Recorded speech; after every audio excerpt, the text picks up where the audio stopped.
Chapter 465 এমলিনের সংকল্প। 1 second নিশ্চিত হওয়ার পর ক্লাইন তার হাত দুটো একসাথে জড়ো করল এবং সামনের দিকে ঝুঁকে পড়ল। এই ব্যাপারটা আসলে কি? না, আমি এর চেয়ে বেশি কিছু বলতে পারব না। এমলিন হোয়াইট শক্তভাবে মাথা নাড়ল। বেশি খোঁজখবর করলে সমস্যা হতে পারে ভেবে ক্লাইন আর এগোল না। সে কেবল ভ্যাম্পায়ারের দেওয়া তথ্যগুলোর ওপর ভিত্তি করে পরিস্থিতিটা বিশ্লেষণ করতে লাগল। দ্য ফুলের সাথে জড়িত কোনো বিষয়, এটা এমলিন হোয়াইটকে তার সমস্যা সমাধানে সাহায্য করতে পারে। এতে অনেক বড় ঝুঁকি আছে। তার আগের চিন্তাভাবনার সাথে মিলিয়ে দেখলে মনে হয় সে দ্য ফুলের কাছে প্রার্থনা করার জন্য একটা জুতোসই রিচুয়াল বা আচার করার পরিকল্পনা করছিল। আর এই দ্য ফুল কিন্তু আমি নিজেই, যাতে করে সে মনস্তাত্ত্বিক প্রভাবটা দূর করতে পারে এবং তার দীর্ঘ প্রতীক্ষিত স্বাধীনতা ফিরে পায়। তবে এখন আর এই রিচুয়ালটা এমলিন নিজে থেকে করছে না। এটা একজন বিশেষ স্যাঙ্গুইন বিগ শটের নির্দেশের ফসল। এই ভ্যাম্পায়ারের যেমন অহংকার, তাতে সে কাউকেভাবে সম্বোধন করার মানে হল সেই ব্যক্তিটা স্যাঙ্গুইনদের মধ্যে বেশ ক্ষমতাধর কেউ। কেন একজন স্যাঙ্গুইন বিগ শট তার বংশধরকে দ্য ফুলের কাছে প্রার্থনা করার জন্য পাঠাবে? তারা কি অরোরা অর্ডারের সাথে কাজ শুরু করেছে? ক্লাইন বিভ্রান্ত হয়ে এমলিনের দিকে তাকাল। এমলিন বেশ আশা নিয়ে তার দিকে তাকিয়েছিল। ক্লাইন মনে মনে হাসল। তুমি যদি জানতেই আমি তোমার প্রার্থনায় সাড়া দেব কিনা। সে 2 সেকেন্ড ইতস্তত করল, তারপর কোনো পরামর্শ দিল না। এর বদলে সে বলল, পরিসংখ্যানের দিক থেকে দেখলে, পরিস্থিতি না বুঝে কোনো গুপ্ত অস্তিত্বের কাছে প্রার্থনা করলে 100 জনের মধ্যে 30 জন কোনো সাড়া পায় না। 68 জনের সাথে নানা রকম ভয়ানক ঘটনা ঘটে এবং তারা প্রাণ হারায় কিংবা তাদের জীবন মৃত্যুর চেয়েও জঘন্য হয়ে ওঠে। মাত্র 2 জনের সফল হওয়ার সম্ভাবনা থাকে, তারা যা চায় তা পায়।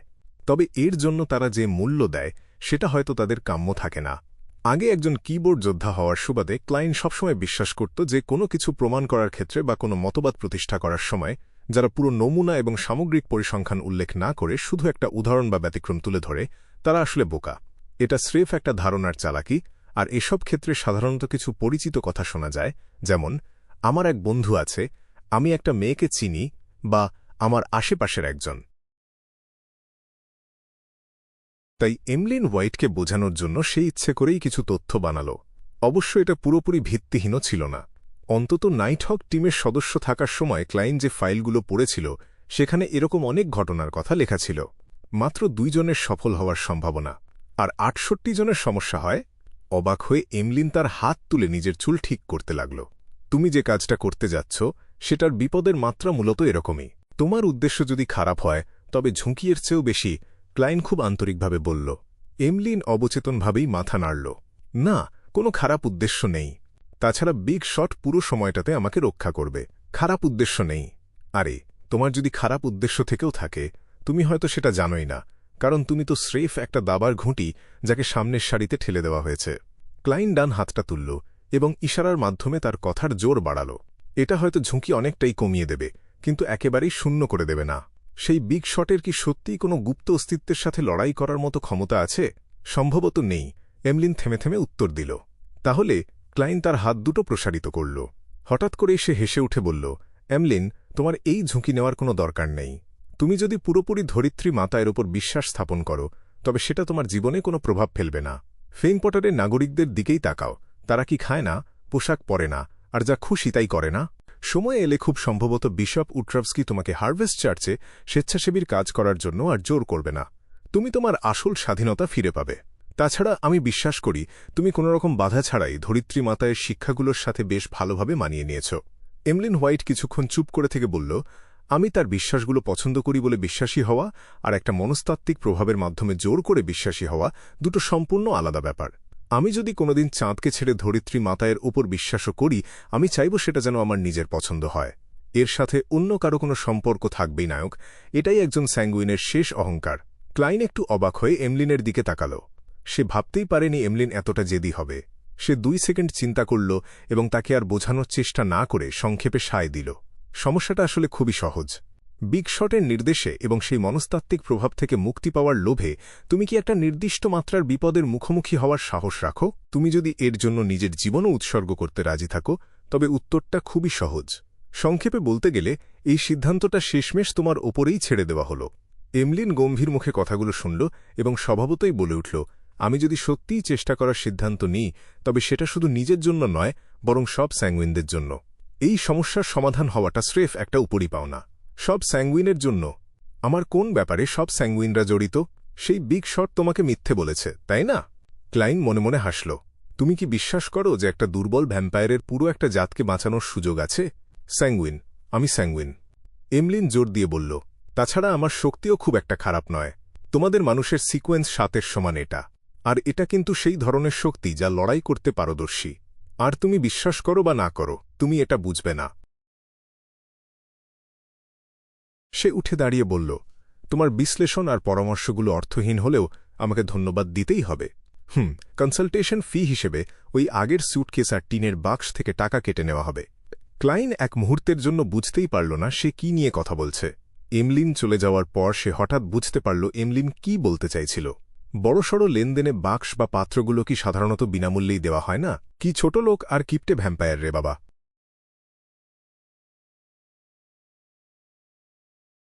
অন্ধকারের মাঝে, যেখানে বজ্রপাতের মাত্রা তখনও ফিরে আসেনি, সিলভার সিটির অনুসন্ধানী দলটা একেবারে সময়মতো পরিত্যক্ত মন্দিরটার সীমানায় এসে পৌঁছাল।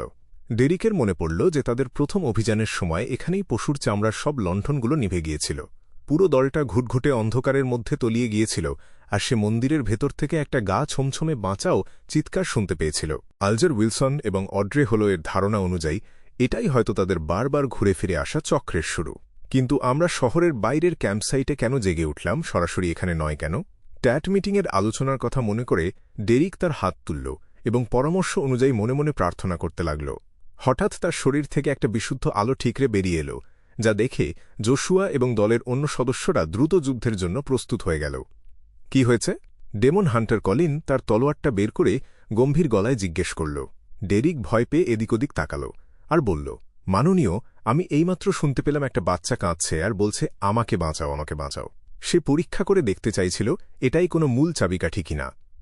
আর এখন? কলিন সতর্ক হয়ে জিজ্ঞেস করল। এখন আর শুনতে পাচ্ছি না। ডেরিক মনোযোগ দিয়ে শুনল। ডেমন হান্টার কলিন চোখের কোণ দিয়ে জোশুয়া আর অন্যদের দিকে তাকাল। তোমাদের কেউ কি শুনতে পেয়েছ? দলের সদস্যরা মাথা নাড়ল।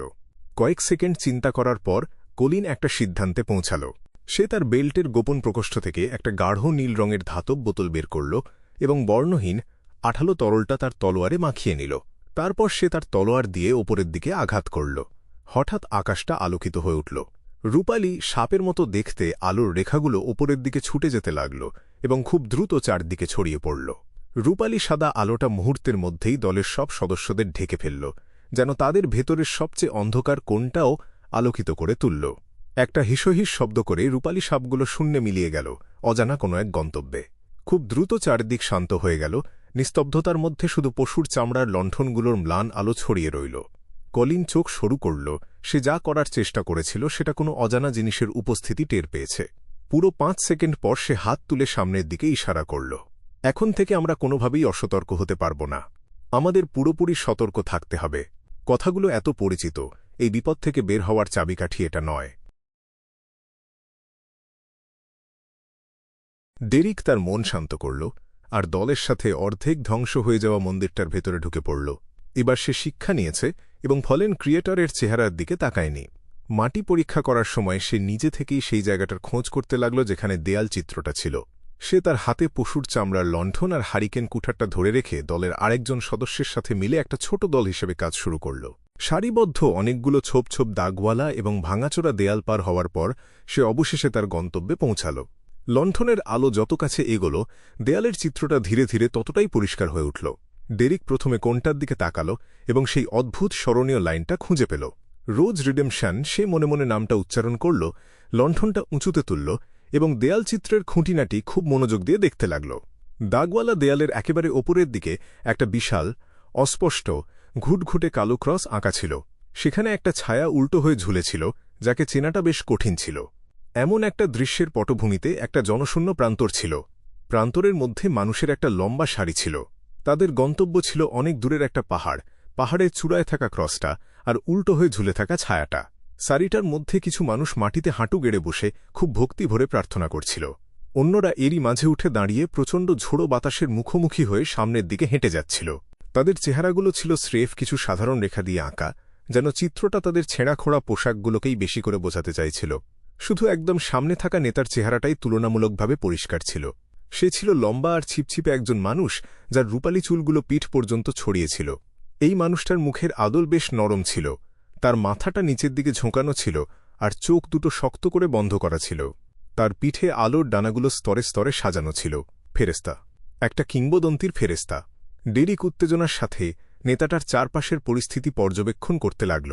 শীঘ্রই সে ওই ফেরেস্তার মতো দেখতে মানুষটার পায়ের নিচে একটা আঁকাবাঁকা ঢেউ খেলানো নদী দেখতে পেল। নদীটা বারবার বাঁক নিচ্ছিল আর ঘুরে ফিরে নিজের কাছেই ফিরে আসছিল, যেন নিজেই নিজের উৎস হয়ে দাঁড়িয়েছিল। একটা চক্র, এটা একটা চক্র তৈরি করছে। ডেরিক বুঝতে পারল সে একটা গুরুত্বপূর্ণ সূত্র পেয়ে গেছে। এই বারবার ঘটে চলা অভিজ্ঞতার চক্রের মধ্যে দেয়ালচিত্রেও একটা গোলাকার নদী আঁকা আছে। নিশ্চয়ই এটা কোনো কিছুর ইঙ্গিত দিচ্ছে বা কোনো কিছু প্রকাশ করছে। ডেরিক ওপরের দিকে তাকালো আর অসংখ্য ডানাবিশিষ্ট রূপালী চুলের ফেরেস্তাটাকে দেখল। তার শান্ত মুখের মধ্যে একটা উদাসীনতার ছোঁয়া ছিল, যেন সে কোনো নদীর দিকে তাকিয়ে আছে, যেন সে ভাগ্যের দিকে তাকিয়ে আছে। দ্য ফুলের ইঙ্গিতের পেছনে কি এটাই আসল কারণ? ডেরিক এক মুহূর্ত চিন্তা করল এবং ব্যাপারটা পরীক্ষা করে দেখার সিদ্ধান্ত নিল। যদি সে সফল হয় তবে সে তার সব অস্বাভাবিক আচরণের দোষ জ্যাক নামের ছেলেটার ঘাড়ে চাপিয়ে দেওয়ার পরিকল্পনা করল। আর যদি সে ব্যর্থ হয় তবে সে কি করেছে সেটা তো কারো মনেই থাকবে না। দলের অন্য সদস্যদের অবাক করা দৃষ্টির সামনে ডেরিক হারিকেন কুঠারটা ওপরে তুলল এবং খুব হিংস্রভাবে দেয়ালচিত্রের নদীটার ওপর আঘাত করল। একটু আগে যে বিদ্যুতের ঝলকানিটা দেখা গিয়েছিল সেটা আবার ফিরে এলো এবং কুঠারটার ওপর একটা রূপালী আলো এসে পড়ল।